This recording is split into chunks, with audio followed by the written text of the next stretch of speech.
Hello friends, एक बार फिर से आप सबका स्वागत है हमारे चैनल विशेष मैथ्स क्लासेस में। और आप देख रहे हैं प्रश्न बली 5.3। इसकी शुरुआत हम करने वाले हैं इसके पहले एग्जाम्पल से। ये एग्जाम्पल नंबर 11 है। आप जरा सा देखिए, अभी तक जो हमने पढ़ा था उसमें हमने एन निकाला था, a + n - 1 × d के फॉर्मूले पे। अब हम एपी के पदों के योग पर चलेंगे। जैसा कि मैंने आपको बताया था कि एपी के n पदों का जो योग होता है वो होता है क्या, Sn बराबर a/2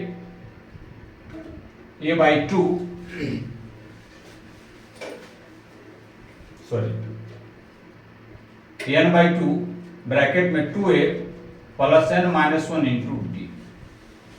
ये था। कहां से निकला, कैसे निकला, इसका मैंने विस्तार से वीडियो बना रखा है, तो आप वहां समझ सकते हैं, देख सकते हैं।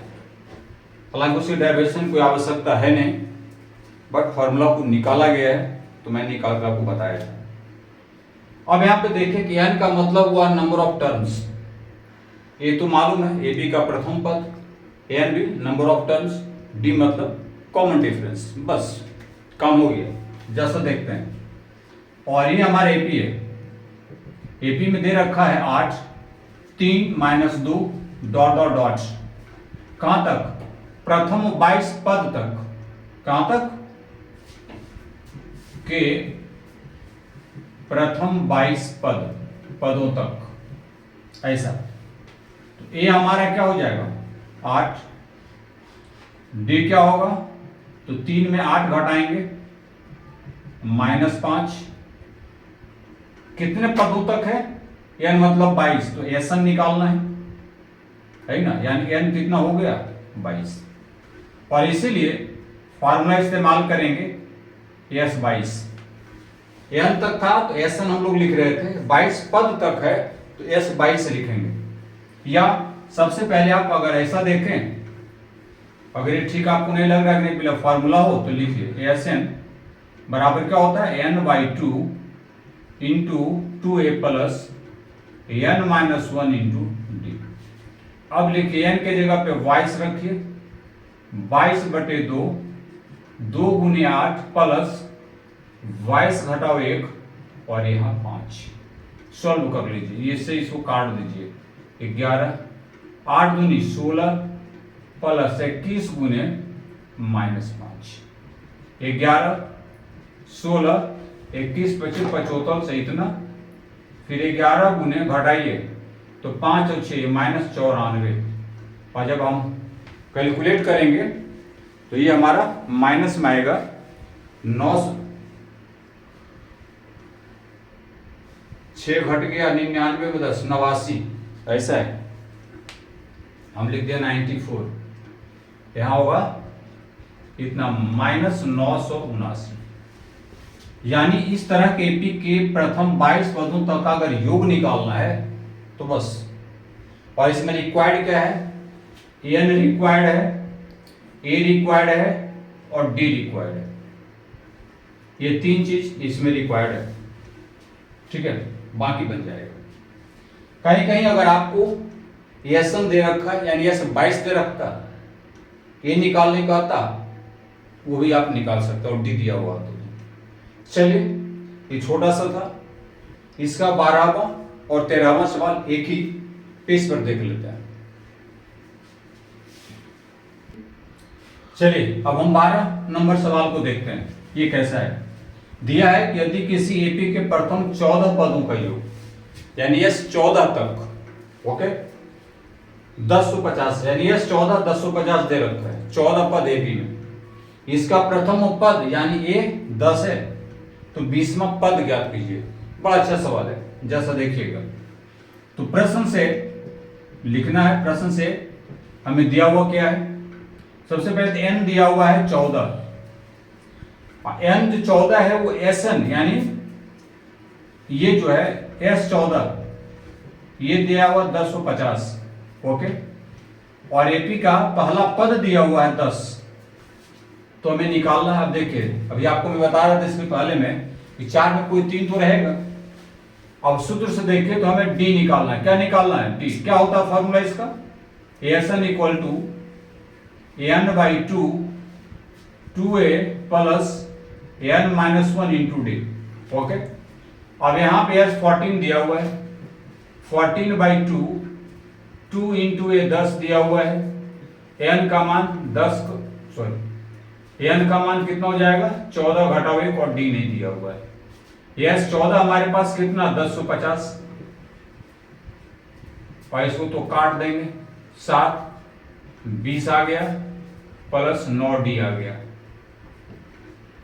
अब इसको इधर ले आइए तो 15 सत्ती 75 से कितना इसे ही कट जाएगा 150 बार में 150, इधर 20 रखिए प्लस 9 डी।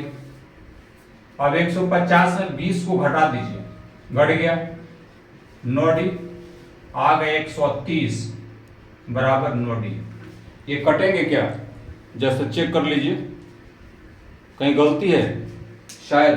ओहो 14/2, 1 मिनट, हमने यहाँ पे क्या किया?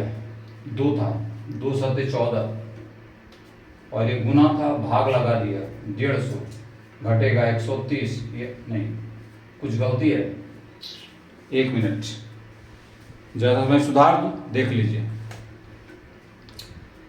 कैसे क्या हुआ।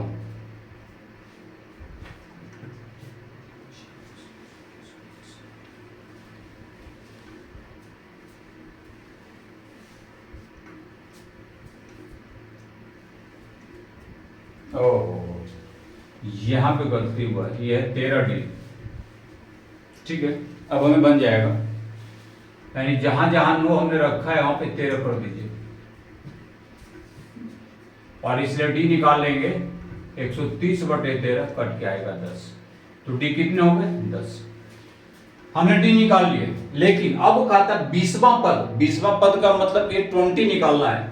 हमें 20वां पदों का योग नहीं पूछ रहा है, हमें 20वां पद मतलब ए 20, तो ए 20 निकाल लेंगे। इसलिए ए 20, इसका क्या फॉर्मूला होगा? ए प्लस 19 डी। बोलेगा 19 क्यों होगा? ए प्लस 20 घटाव 1 करेंगे तो यहाँ क्या होगा? 19, तो ये आ जाएगा ए प्लस, ए हमारे पास कितना है? ए है 10, 19 और डी आ गया 10, तो 10 प्लस 190 यानी 200। यही है हमारा A20 कितना आ गया? 200 ही हमें निकालना था। तो बड़ा अच्छा सवाल था, इसमें दोनों का मिक्सर था। और एक सवाल और देखेंगे इसका 13 नंबर इस वीडियो में। चलिए, तो प्रश्न नंबर 13, उदाहरण नंबर 13, प्रश्नावली 5.3 का। इसमें है कि एपी दिया 24, 21, 18 डॉट डॉट के कितने पद लिए जाए ताकि उनका योग 78 हो जाए। कितने पद लेंगे भाई? ये तो पता ही नहीं है। ठीक है, कहने का मतलब पद की संख्या नहीं पता है, यानी n हमको मालूम नहीं है, तो एन जो होगा 78 होगा, जो भी n होगा उसका योग 78 हो जाएगा। ए हमारा हो जाएगा 24, डी निकाल लेते 21 में 24 घटा के, या 18 में 21 घटा के, तो ये -3 आ गया। अब हम क्या करेंगे? तो जो हमारे पास फॉर्मूला जैसा उसको लिख देंगे। फॉर्मूला है एन बराबर n/2 2a plus n minus 1 into D. N हमारे पास है 78, n नहीं पता, नहीं लिखेंगे। ए है 24, वो लिख दिया। यहाँ भी n माइनस 1 नहीं पता है, डी है -3। बस इसी को सॉल्व कर लीजिए, इसको इधर कर दीजिए। कितना आएगा? 78 दूनी तिरछा गुना 78 गुने 2 n, ये आ गया 48 प्लस नहीं -3 को n से गुना कर दीजिए, तो क्या आएगा? -3n और माइनस प्लस 3, ऐसा कर दीजिए। 16 156। अब जब गुना कर लीजिए या नहीं कीजिएगा तो जोड़ लीजिए, 51 आ गया -3n। अब तो आप कर सकते हैं ना, 156 कितना आ जाएगा? देखिए 51n माइनस 3n स्क्वायर, ऐसा कि इसको इधर ले आइए, 3n square minus 51n plus 156 0, ऐसा कीजिए। 3 कॉमन है, कर लीजिए। n स्क्वायर 17 3 51, 17n प्लस 3 5 15, 52 तिया 156, 0 कर दीजिए। ये 0 ये 3 इसके तरफ जाएगा, क्या हो जाएगा भैया?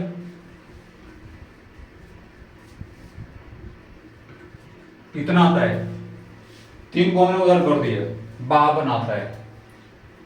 अब आप देखिए कैसे बनाइएगा, ये समझने वाली चीजें हैं। 51 माइनस 3n, सही है। चलिए देखते हैं क्या होगा। इसको तोड़िए गुणनखंड विधि से, 13 प्लस 4 कीजिए ना, 13 4 17, 13 चौक 52 हो जाता है। कहीं पे प्लस माइनस का कुछ लफड़ा है? हाँ है।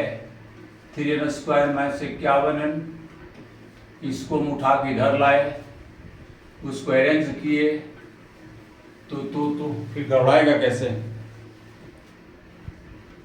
n स्क्वायर में 17 प्लस 52, अच्छा तोड़ लेंगे, कोई दिक्कत नहीं। यहाँ n रखिए, ये 52 0। अब इसको तोड़िए, n इंटू 13, 13n प्लस गुने माइनस 4n और प्लस 52 0। ये दोनों में n को कॉमन करो तो n माइनस 13, इसमें 4 को कॉमन करो तो n माइनस 13, ये 0। और इसलिए 2 भाग हो गए, 2 गुणनखंड हो गए इसके। अब चूंकि n माइनस 4 बराबर 0, n बराबर 4, n माइनस 13 बराबर 0, n बराबर 13। तो n जो होगा वो 4 या 13 या दोनों, यही होगा, या दोनों। ओके, यानी n का दोनों मान संभव है इसमें। तो इस सवाल को आप ऐसे बनाइएगा, ठीक है। चलिए मिलते हैं, देखते हैं और कुछ हिसाब का कलेक्शन, और देखते हैं। अच्छा लगे तो लाइक शेयर और सब्सक्राइब जरूर कीजिएगा, देखते रहिए और ढेर सारा प्यारा आशीर्वाद देते रहिए। धन्यवाद।